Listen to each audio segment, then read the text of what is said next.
So I was in law school. This was actually February 2020, so like right before the heat of the pandemic. I was getting ready to interview and start internships for law school. And I had just recently gotten engaged like 3 months before that, and I realized what my lifestyle was going to turn into, because the internship was going to be 65, 70 hours unpaid a week, and that was essentially what my life was going to turn into, at least for the first few years as a lawyer. And I started to really realize for the first time that maybe I wanted a different lifestyle, having, being married soon, and then hopefully eventually starting a family. So I thought pretty long and hard about it, and I actually withdrew from law school because I knew I didn't want to have that lifestyle, but I didn't know what I was going to do yet. And then here comes the pandemic, so employment was a rocky situation, and I was just applying anywhere and everywhere, and I was actually trying to figure out a way to coach while working in Kansas City, like in business, like a corporate job. I was trying to figure out a way to coach basketball at the same time, and I was talking to some of my former teachers for just help with the whole process, to see if they knew anyone up here, if I could go coach at a school. And one of my former teachers finally said, like, why don't you just teach and coach? And I actually used to tell people I was going to be a lawyer until I was about 50, make a lot of money, be financially stable, do everything I needed to do financially, and then I was going to retire and I was going to teach and coach. Like, that's what I always told people. So I think deep down I always wanted to do it. But I just never really listened to myself, and you always hear growing up, like, you got to do the job that makes the most money and the most prestige, but once you mature you realize that that's not necessarily true. So I applied for the first teaching job I interviewed at the end of March of 2020. I drove to Garnett, Kansas to interview, and I was living in Lawrence at the time, and I didn't even get back to Lawrence when they called me and offered me the job.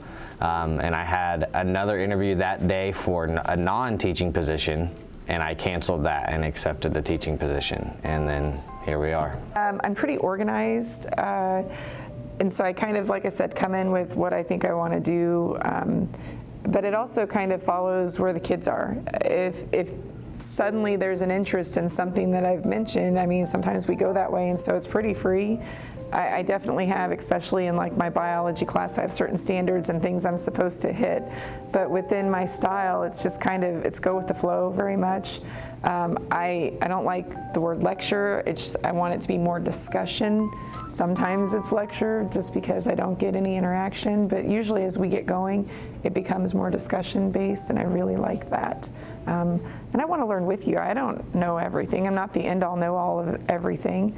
And so, it's very kind of go with the flow sort of thing is really the reason I switched schools, because I was perfectly content at Prairie View.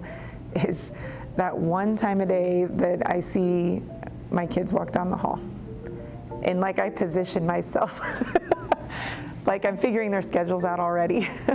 And like if I don't see both Cutter and Jade, then I put myself where I will see them.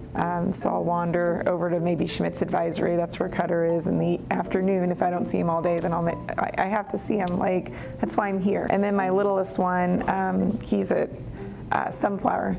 And I mean, he is in the door by 3:10. And so those are the highlights. That was my reason for the switch, is to be closer to them and where they're at. And that was big. Just connecting with people is so important. You don't know what baggage people are bringing here. You don't know how their morning was. And sometimes, for some people, that might be the only conversation they have that day is with that person. And so just trying to kind of seek out and grab a hold of those people and letting them know that I care and I'm glad they're there that day. Well, I subbed for a year and a half, I think, and then when I got my master's, I taught at Fort Scott for a year. I taught history and government over there, and then I went to Neosho County in Ottawa and taught for a year over there in their GED math program. I usually try to be pretty fun. I don't know. try to hit all of the different learning styles like any teacher is supposed to do, but I keep it pretty light. Kids seem to respond to it fairly well most of the time, and then the rest of the time they get out of control, but we pull that back. I got some pretty decent memories working with Skills USA. We'll go to competitions and things kind of like FFA does, and we have a good time. We'll go to Hutchinson and do some things, and we usually come back with some pretty good memories.